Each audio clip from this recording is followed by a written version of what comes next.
Do you have the video ready and everything? Okay, perfect. Well, good morning and welcome. My name is Paulo, and I'm going to be leading meditation this morning. But before we do that, I wanted to talk a little bit about what is meditation and why we meditate.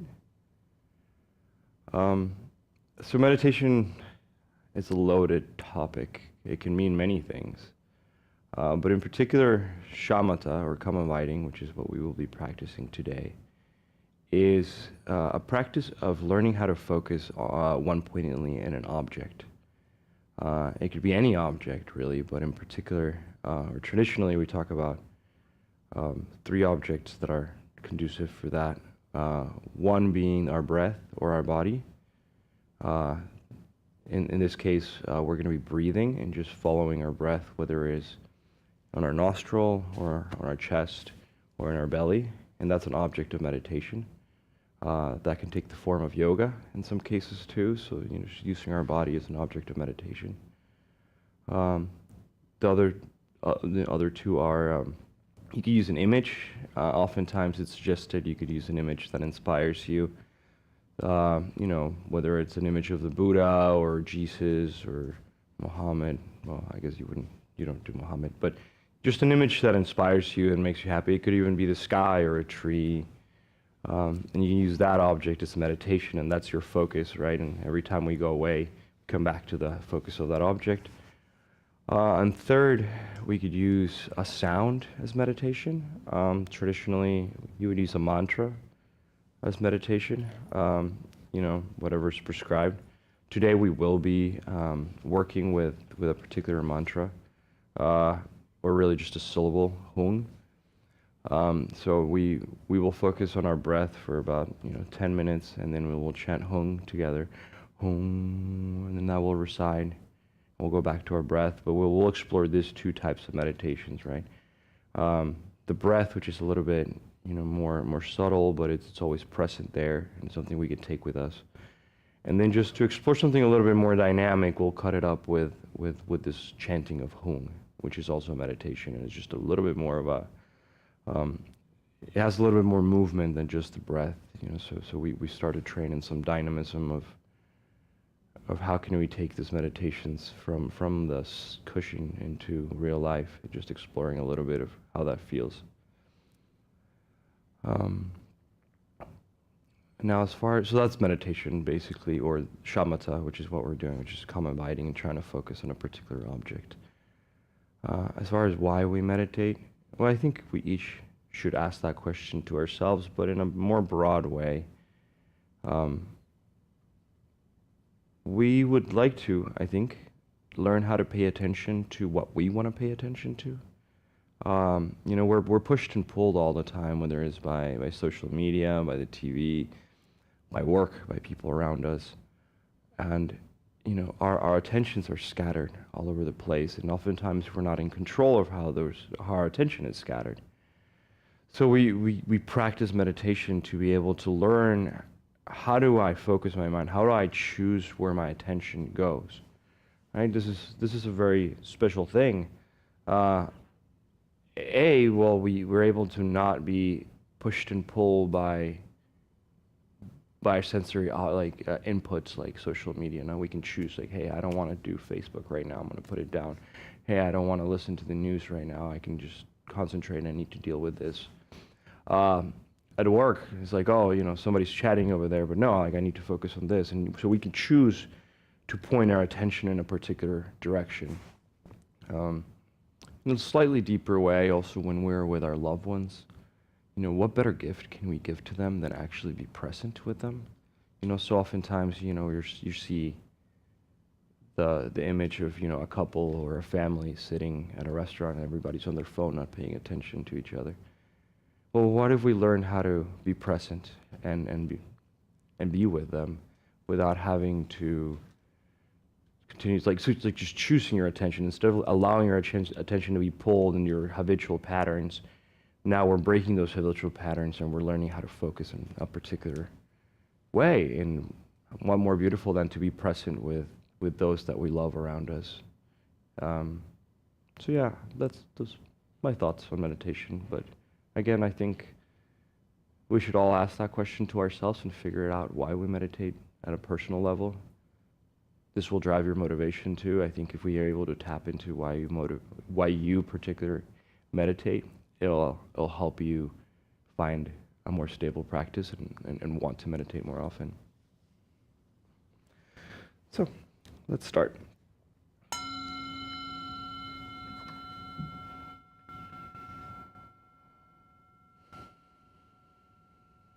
So allow yourself to arrive in your body, arrive in your seat. I like to build from the ground up, so I like to wiggle side to side, back and forth, and feel how my sits bones connect with the cushion or the chair. And then from that stability of the sits bones, kind of start to grow your spine, stacking one vertebra above the other in its natural curvature. So it should be slight effort just to find a straight back. And as you're going up, you'll notice that your natural curvature of your neck bends a little bit forward. So if you keep following your spine up out the top of your skull, your chin will be slightly tucked. And that naturally stacks in a straight line. So there's an easeful effort here, just to stand up straight. But then you should be able to relax here. So when you found a comfortable position, I like to explore the body and find any areas of excess tension. It might be your hips, it might be your shoulders. And just inviting a deep in-breath into that area. And as you exhale, seeing if you can find some space, let go of a little bit. It doesn't have to be perfect. You don't have to let go of all your stress, but just see if just the suggestion of letting go allows your body to find some relaxation.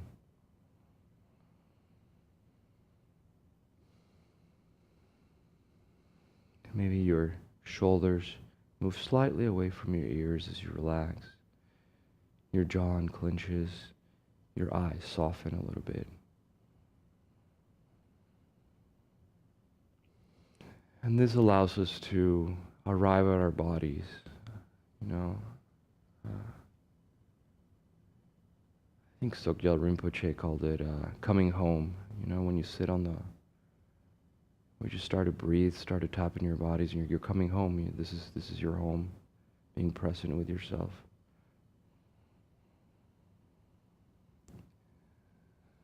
And as you find a good meditation position, just start to shift your body towards your breath, your attention to your breath. And maybe you catch your breath at your nose, just feeling how the air comes in and out at the tip of your nose.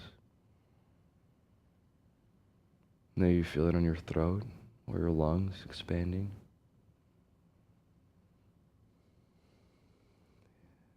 If you've been doing this for a while, you might find it at your do, which is 2 finger widths underneath your navel and 3 finger widths in. And then you can follow your breath all the way down to your belly that way. There's no particular right way of doing this. It's just about finding your breath where it's most present to you currently and trying to pay attention to it.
practice here is just to keep coming back to the breath. Inevitably, we have minds, and they drift away. And that's okay. So when you notice your attention has gone somewhere else, just gently, without judgment, without fighting, just bring your attention back to your breath. Over and over again. That's really what we're doing right now. That's meditation. That's learning how to pay attention to an object.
It might be useful to just notice and remind yourself that even though you might have a lot of things in your mind, well, there's a grocery list, or what you got to do afterwards, or you forgot something, that they're not getting done right now, and that's okay. We're just breathing. We're just sharing our breaths with each other, and just allowing that space for ourselves to be here and now, without running away into our thought patterns.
Just allowing for some curiosity, without judgment, just noticing how that made you feel. How does that feel in your body? How does it feel in your mind? There's no right answers. It's just some curiosity.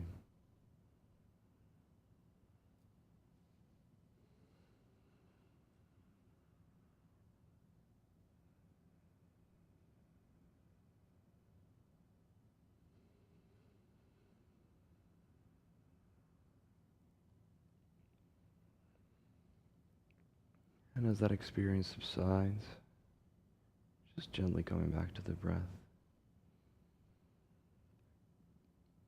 finding it wherever it's most compelling for you.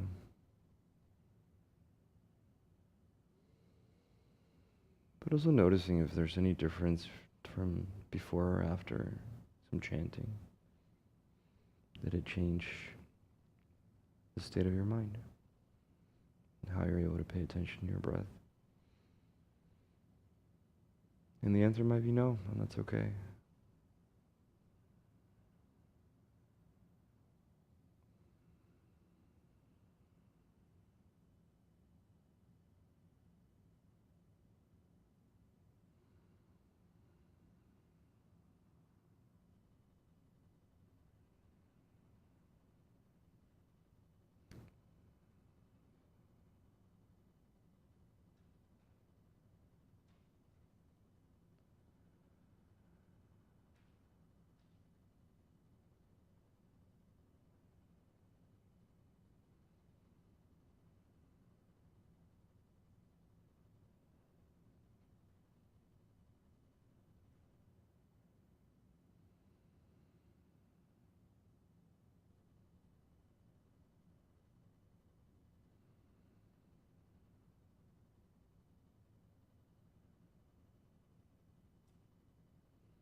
And noticing if there's some extra tension that might have crept up to your body.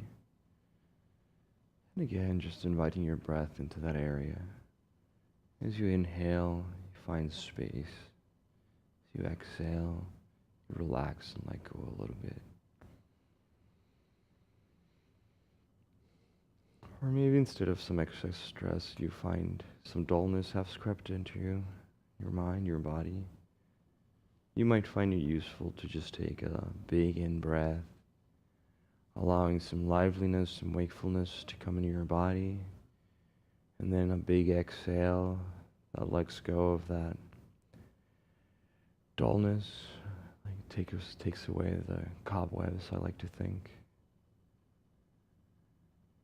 And just, inviting that wakefulness back into your body and some pep to your attention around your breath.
If you're slightly new to meditation, you might notice that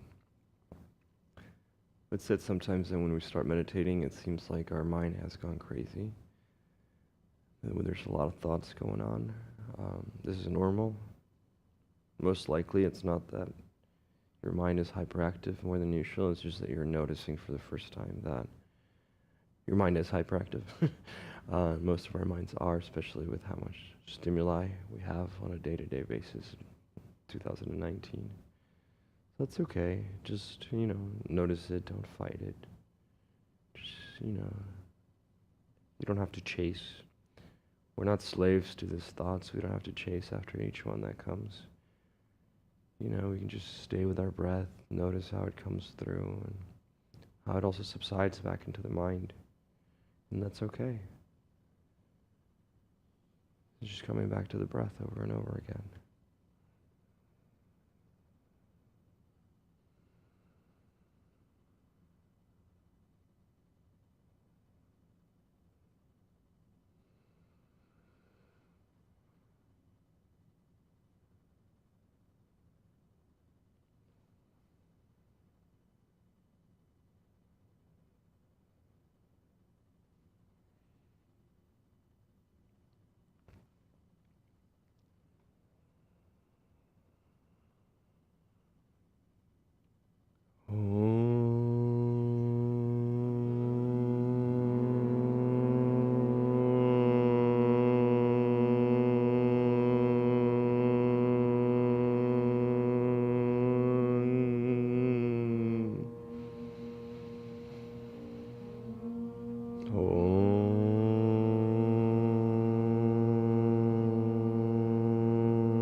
Once more, as the sound subsides, just being curious as to how that affected you,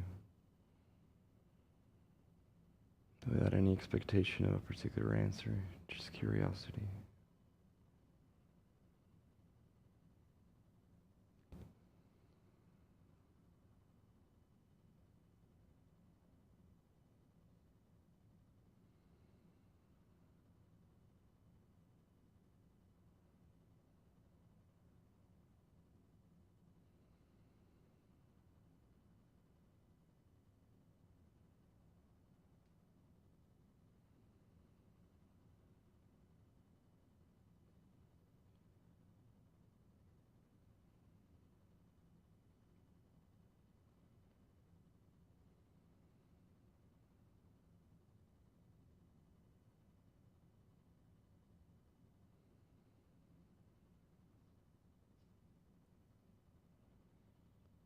And again, just bring your breath back to your body, your attention back to your breath over and over again.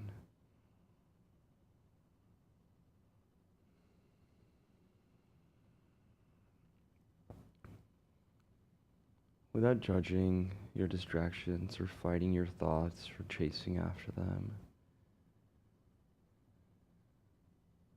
This is a description of a grandfather watching his grandchildren play, just calmly enjoying how they run around the backyard. That's the attitude that we want to bring to our meditation and our thoughts. They're the children of our mind. They rise, they play, and they subside. But we don't tinker with them, we just notice them. And we pay attention to the breath.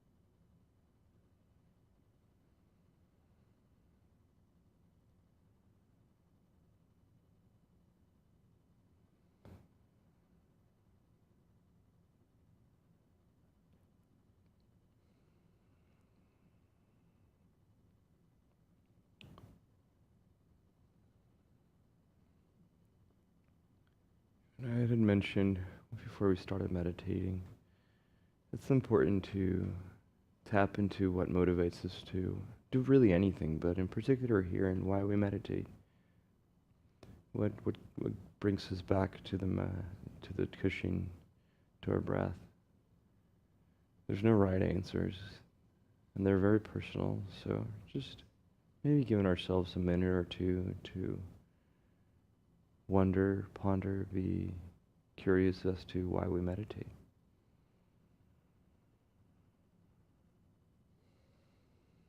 Might just be to lower our stress levels. Might be a lifelong endeavor to be more present, to be a better person. Might be none of those. Might just be my friend brought me here. No, and that's okay. Just allowing just a little bit of curiosity around why you're here.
And just coming back to the breath when you're ready.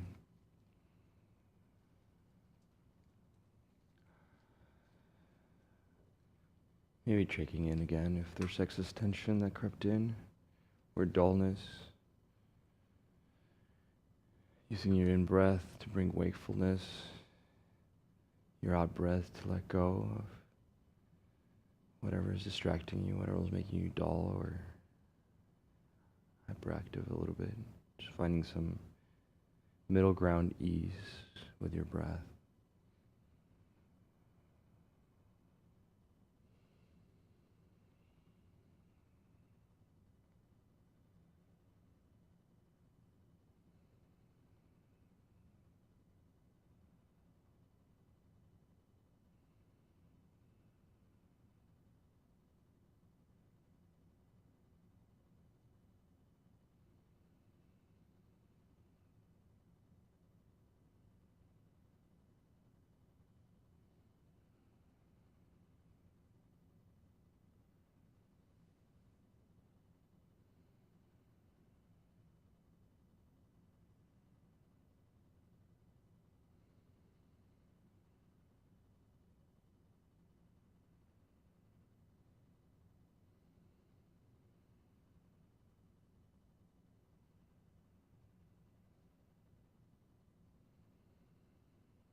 As the experience of sighs, just coming back to your breath.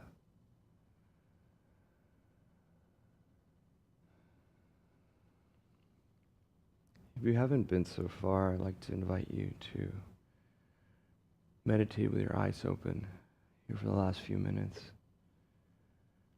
In our tradition, we meditate with our eyes open because we're not meditating to escape the world or to run away or to block it out. We're actually meditating to be able to engage it more presently and more fully. So, with that in mind, we keep our eyes open because we are present, we are here, we're not running away. So, if you're compelled to do it, I'd like to invite you to do so.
So we can take a short break, about 5, 7 minutes, and then we'll come back and close it off. We do have the book of prayers or book of dedication. We put names here of people who would like to dedicate the merit of our practice. Somebody who might passed away or somebody who needs an extra oomph in their lives. So feel free to write down those names.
We'll do the dedication, aspiration, and what's the lighting of the candle? What's that called? Blessing. Thank you. I know them in my head. I don't know their names. So in your sheet, you'll find your dedication. By this good may I swiftly once become a great guru, lead all beings, everyone, to reach to that very ground. May all beings always have happiness and its causes. May all beings always be pain-free and live happily. May all beings ever be those near nor spurn those far. For as long as space abides, as long as the world remains, just so long may I be there, reaching in all beings' pain. We'll do the blessing. With the candle. With all of you in mind, we light this lamp of clarity. May the glow of love, wisdom shine within us, everyone, till we all rise forth born in one enlightened mandala. I want to dedicate our merit to all sentient beings, but in particular to Alice, Wallet, Bardo, Charlie, Bardo and family, Barto and family, Jerry, Andrew, Davis, Louis Sinus Comser, Michelle Schultz, Cancer, Julie Father, Bardo, natural disaster victims, Monica, health and job, Claire F, and mom, Mark S, Helena S, Sylvia, Leah, Katie, Gonzo, Geronimo and family, Sandy, Whitney, Nora, Claudia, Gustavo, Kalani, Audrey, Sophia, animals, Franz, Vil, Levine. Oh, yes, sorry about that. Michelle, Error, Bardo, Anthony L, new job, Paul and Carl, past double mastectomy, Maria and Barbara, breast cancer, Andrea E. Walker, her professional and personal life path, ourselves to find enjoyment and calmness, Rob Bartlett, Kathleen W. And we'll just close our practice now with ah. And so as we say ah, we first visualize light coming from our hearts to ourselves, then to everybody around in this room. But as we send it to everybody in the room, we also get it from everybody else in the room. And then from there we expand it to Houston, the United States, the world, the galaxy, the multiverse, however far your imagination can take your light, just let it go into those places.